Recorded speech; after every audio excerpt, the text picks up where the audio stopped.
Hello, welcome to Be Proficient in English with Binus, grade 10. With me, Listya, I'm going to be your instructor. And today, we'll be talking about telling her story. Okay, teman-teman semua, after watching the video, you'll be able to explain the content of a biography text in writing by paying attention to its social function, text structure, and linguistic elements. Sudah siap? Ayo kita mulai. Okay, have you ever heard the word feminism? If you have, what do you think of feminism? But if you have not, well, this video will give you some insights. Well, feminism is simply a way of life where you advocate for equal access to choices, actions, decisions, and opportunities to all, irrespective of any gender or sexual orientation. Clearly, feminism doesn't propagate anti-man, except that it is anti-oppressions, anti-discrimination, anti-marginalization, anti-exploitation based on sexual or gender orientations. So in short, you can call that feminism is on for equal rights. Well, kenapa sih kita ngomongin feminism? Karena dalam video kali ini kita akan membahas sebuah biografi tentang seorang sosok perempuan yang memperjuangkan hak-hak asasi manusia dan hak-hak asasi perempuan, yang kita kenal dengan seorang feminis. Well, read her short biography. After this, you can either pause the video and read the text at your own pace, or you can always read it along with me. Are you ready? Well, here it is. Gadis Arifia. Gadis Arifia, born in New Delhi, 8 September 1964, is an Indonesian feminist philosopher, lecturer, scholar, and social activist. Arifia studied the French language and philosophy in undergraduate programs at the University of Indonesia. Completing her studies, Arifia became interested in feminism. She read several works on the subject, including the writings of her lecturer, Tuti Herati, as well as Barbara Smith's All the Women Are White, All the Blacks Are Men, but Some of Us Are Brave, Black Women's Studies. After finishing her studies, she began teaching at the University of Indonesia in 1991 and was responsible for the inaugural Feminist Paradigms course before she enrolled at the School of Advanced Studies in the Social Sciences in Paris in 1992.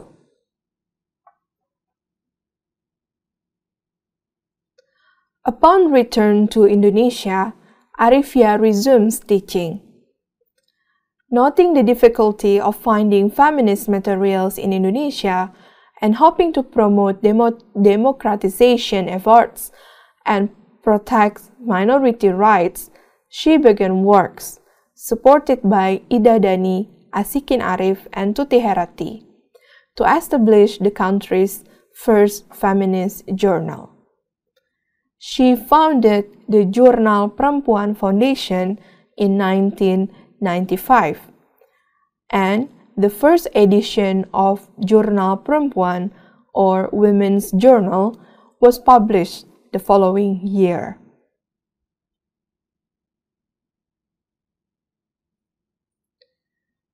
During the Asian financial crisis, Arifia, recognized as one of Jakarta's leading feminist scholars, protested against the government using the rising price of milk as a camouflage. On 23 February 1998, she joined some 20 other women at the Hotel Indonesia roundabout to protest high prices in a protest organized by Jurnal Perempuan and established Suara Ibu Peduli, or Voice of Caring Mothers, an organization coordinated by Arifia. The protesters prayed, sang, distributed flowers, and read a statement that called for greater women's participation in resolving the crisis. Arifia was arrested with 2 other women, the astronomer Carlina Leksono Supeli and the activist Wilasi Noviana. After receiving extensive public support, the 3 were released.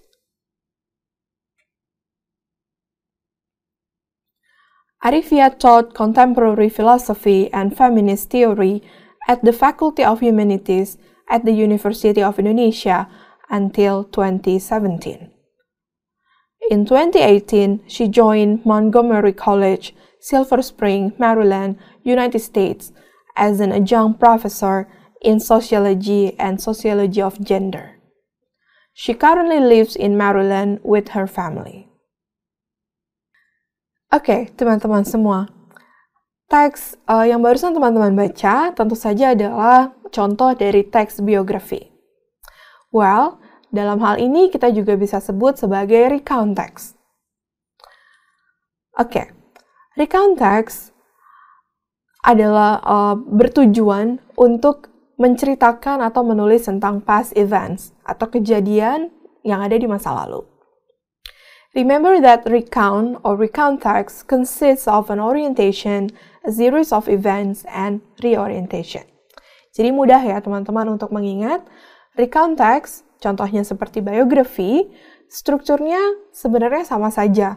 Dimulai dengan orientation, lalu dilanjutkan dengan series of events, dan ditutup dengan reorientation atau yang biasa kita kenal dengan conclusion. Now, let's do some exercises. You will see here, and your job is to complete the following chart to find out the text structure of the biographical recount of Gadis Arifia, Indonesian feminist.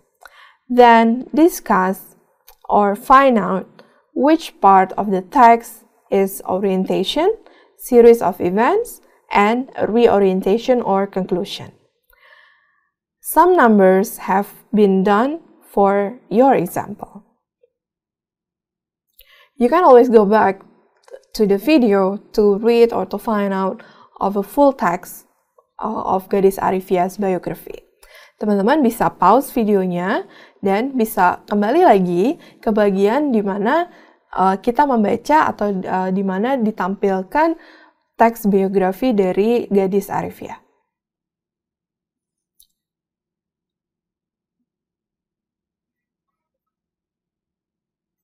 Well, to refresh your mind, this is the first paragraph of the text.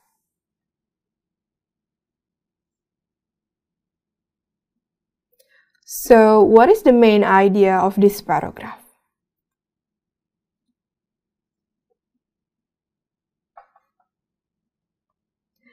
Alright, it is correct.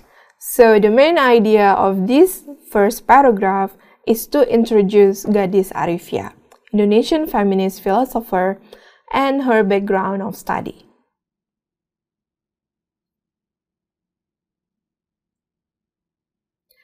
We can also call this paragraph to be the introductory paragraphs. On to the next paragraph. These are paragraph 2 and paragraph 3.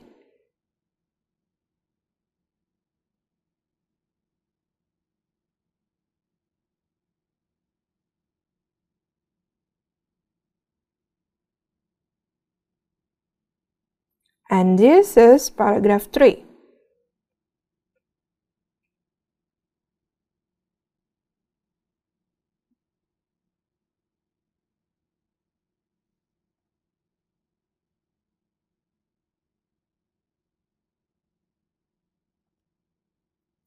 Well, paragraph 2 is the supporting paragraph number 1, and paragraph 3 is the supporting paragraph number 2. So, do you know the function of the supporting paragraphs? Well, yes, they give additional information about the topic. And what are the main ideas of these supporting paragraphs? So for supporting paragraph number 1 is to tell about Gadis Arifia's career as a lecturer and her growing interest in feminism. Meanwhile, the next paragraph as supporting paragraph number 2 is to tell about Gadis Arifia as the founder of Jurnal Perempuan Foundation in 1995. Okay, can you continue for the next paragraphs until the last one? It's easy, right? Oke, silakan teman-teman bisa pause videonya dan kerjakan sendiri tugas ini. Alright, have you completed the chart? Well, let's check. Oke, ini dia. Introductory paragraph, tadi kita sudah bahas. Tujuannya adalah to introduce Gadis Arifia, Indonesian feminist philosopher, and her background of studies. Dan fungsi di dalam struktur teks adalah sebagai orientation. Paragraf selanjutnya, supporting paragraph number 1, is to tell about Gadis Arifia's career as a lecturer and her growing interest in feminism. Dan strukturnya adalah series of events. Nah, teman-teman bisa menemukan series of events untuk supporting paragraph number 1, number 2, and number 3. Dan teman-teman bisa lihat supporting paragraph number 1, 2, and 3 diceritakan atau dituliskan dengan menggunakan chronological order. Oleh karena itu, kita bisa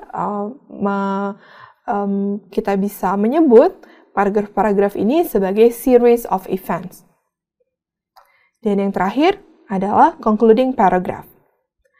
Purpose-nya atau tujuannya adalah to provide information about Gadis Arifia's recent career and whereabouts. Dan tentu saja, paragraf terakhir ini sebagai reorientation atau conclusion. Bagaimana? Mudah ya untuk mengidentifikasi struktur teks dalam sebuah biografi. Ketika teman-teman sudah memahami bagaimana sebuah biografi itu dituliskan dengan menggunakan text structure yang biasa digunakan ketika menulis biografi, saya rasa menulis biografi sekarang menjadi lebih mudah ya. Well, this is the end of the video. I wish you good luck and I'll be seeing you in another video. Bye for now.